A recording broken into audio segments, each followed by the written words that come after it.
Hey, today we're going to be working on the Zippy bag by Sally Tomato. So you will need the pattern to make this bag. This is just for basic construction, this video. So all my pieces that I have my strap piece,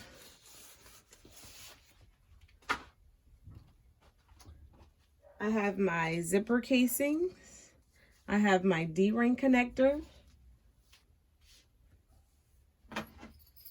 You're going to need 4 zippers, my front pieces, my back pieces,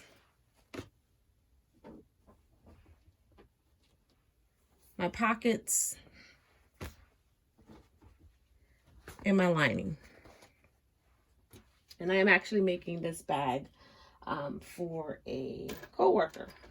So in addition to all your fabric pieces, you're going to need some hardware. You are going to need 2 D-ring connectors, an adjustable slide, and 2 swivel hooks. What I like to do is start with my straps and my connector pieces. So what you're going to do is your strap is going to look like this, and mine is already pre-done. But you're going to have your wide piece for your strap. And what you're going to do is you're going to fold in the short end to cover that raw edge. You're going to fold the strap in half. So you have your short end folded in. You're going to fold the strap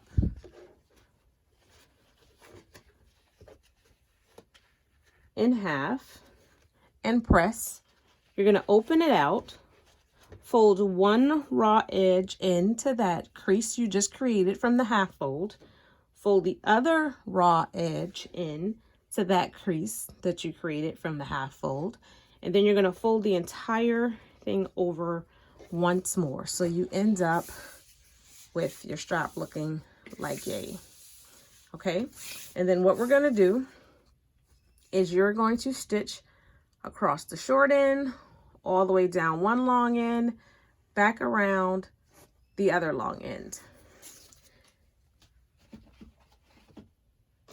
To fold your strap connectors, not your strap connectors, I'm sorry, your zipper tabs, your zipper casing. So you have your zipper casing piece, it'll look like so. You're gonna fold that in half, halfway press, and you can finger press it if your fabric is soft enough to where you can get a finger press down on it. And then you're going to do what you did with the straps again. You're going to open it up, fold one raw edge into that center crease you created, fold the other raw edge into that center crease you created, and then fold it in half again. And we're not going to do any stitching with this yet. So you have 2 pieces that are folded in half, like yay. Then you're going to have your D-ring connector piece, which is a small little piece that looks like this. This one you're going to fold in half again, just like we've been doing with the strap and the zipper casings. You're going to open it out, tuck that edge in a little, tuck that edge in to sort of meet the center.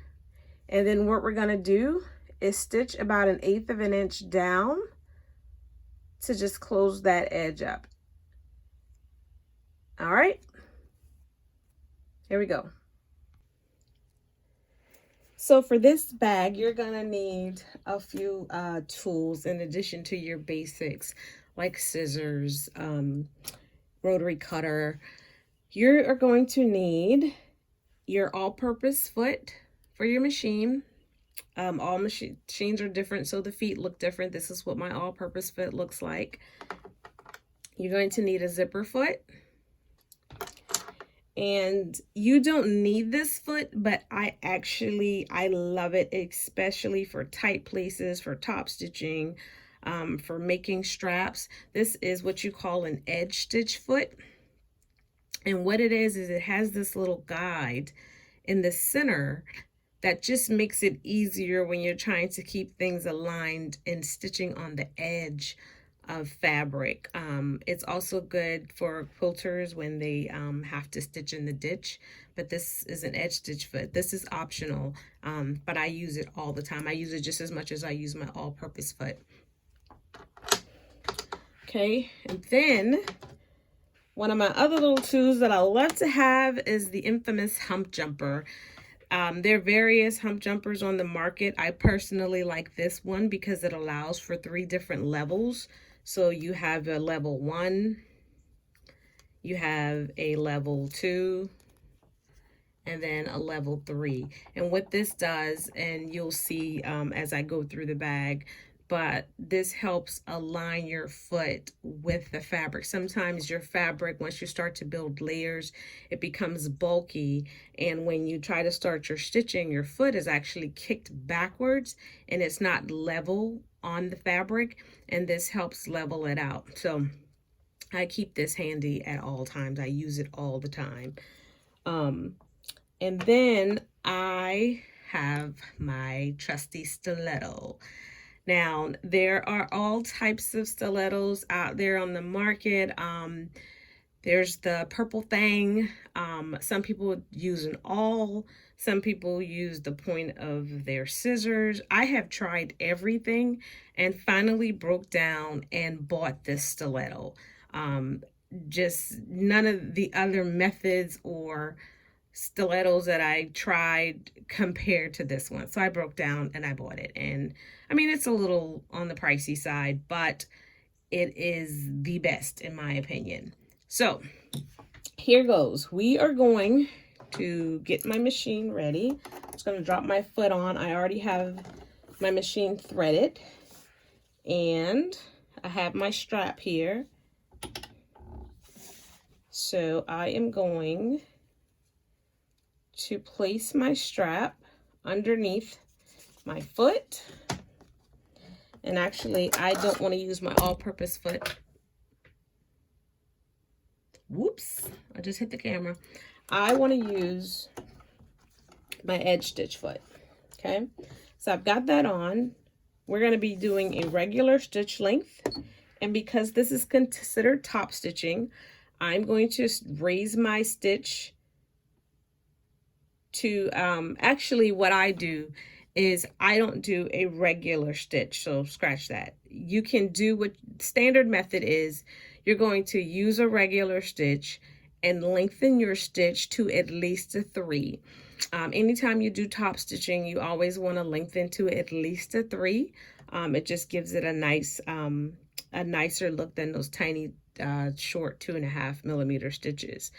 Me personally, I like to use the triple stitch, especially if I'm not using heavyweight thread. And what the triple stitch does is it just makes it look like you're using heavier thread. It takes a little practicing to get used to because the stitch stitches backwards on itself.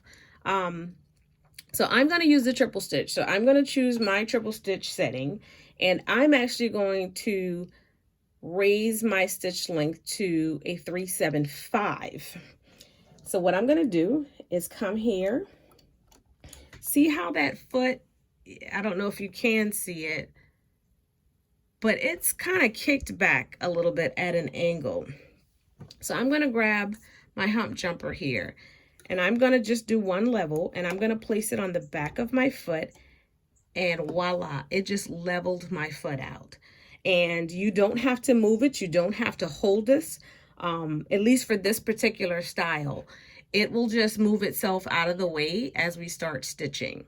So I'm going to move my needle over because I have that option on my machine, because right now I'm not on the fabric because I'm using my edge stitch foot. So I'm going to move my needle over 3 places, and that's going to give me about 1/8 of an inch of a stitch. That is a little like tight area to work with. So if you want to go in a little bit more than 1/8 of an inch, if you're not comfortable with it, you can do that. But I personally like the 1/8 of an inch, and I just take my time stitching my strap. You want that strap to look good. So what I'm going to do is I'm going to grab my stiletto, and I'm going to start stitching on the short little end, and watch what this stitch does. See how it's going back on itself? All right, so now I'm going to turn. And I have a freehand system on my machine, so I don't actually have to touch my lever to raise my presser foot. I do it with my leg. So that's what you just saw me do, or just rotated, pivoted my fabric. So now I'm on this long straight edge here, and I'm just gonna get to stitching.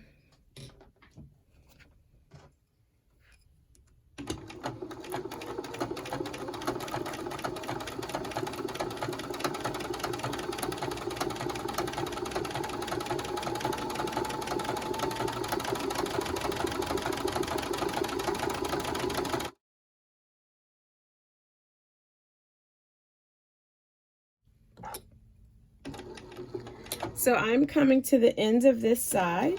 So I'm going to do the same thing I did when I started, and I'm going to now pivot. And then you see again, that foot is kind of angled backward. So I'm going to use my hump jumper to level it out.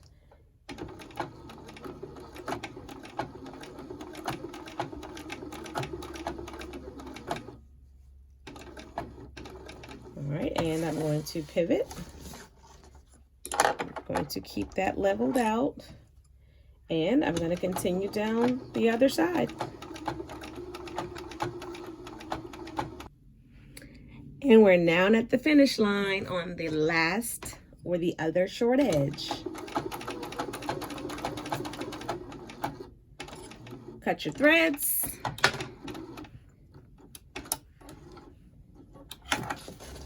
And voila, strap complete.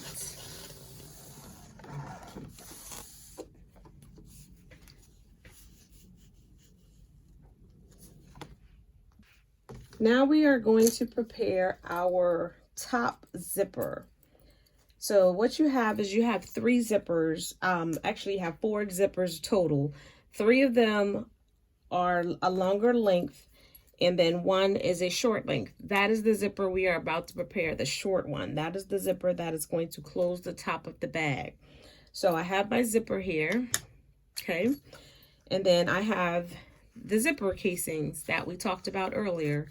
And remember, we took that, folded it in half, opened it out, folded one raw edge into that center crease that we created, folded the other raw edge into that center crease, and then we folded it in half again.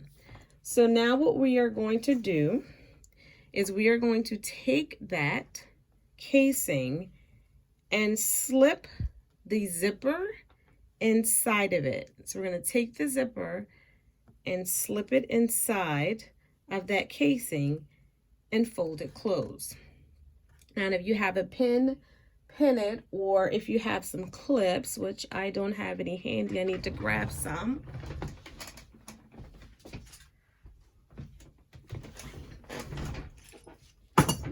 Or if you have a clip, just clip it in place for now. You're going to take your other casing and it's going to go on the other end of the zipper.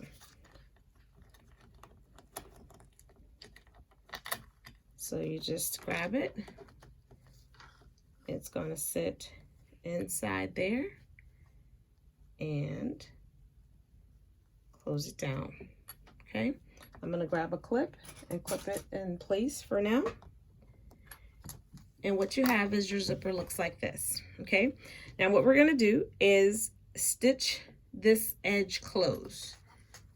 So we're going to stitch this edge closed. Let's get some more light over here.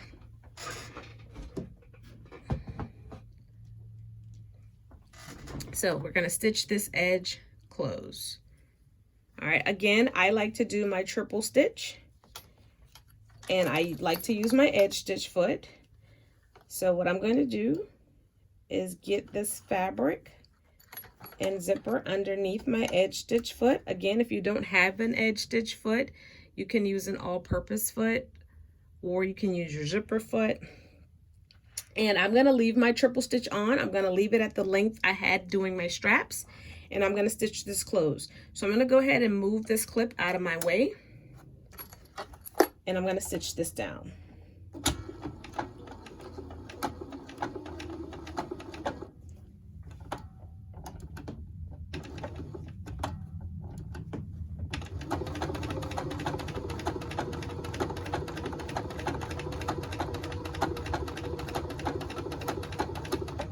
cut my thread.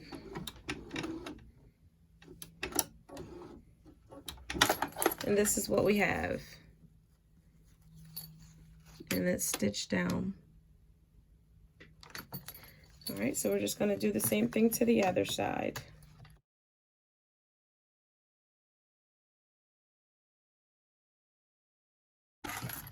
So what we have is, yay, this is our top zipper that we just completed.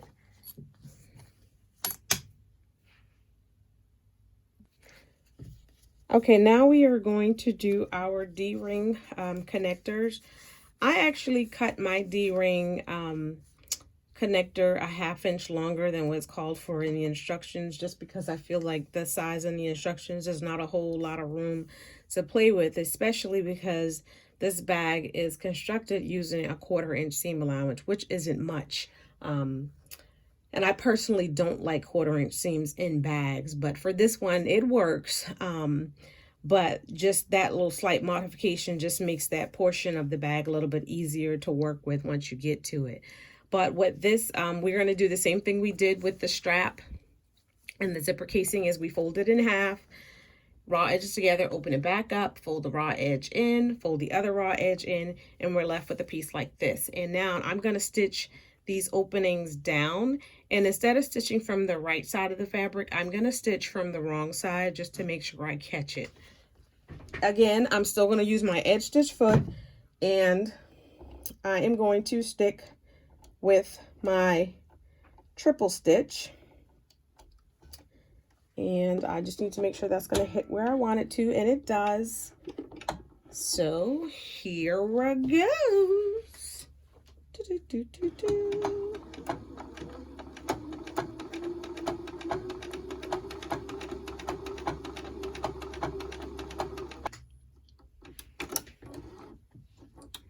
I just completed one side. Now I'm going to turn it around and do the other side. I've reached the end, cut my threads,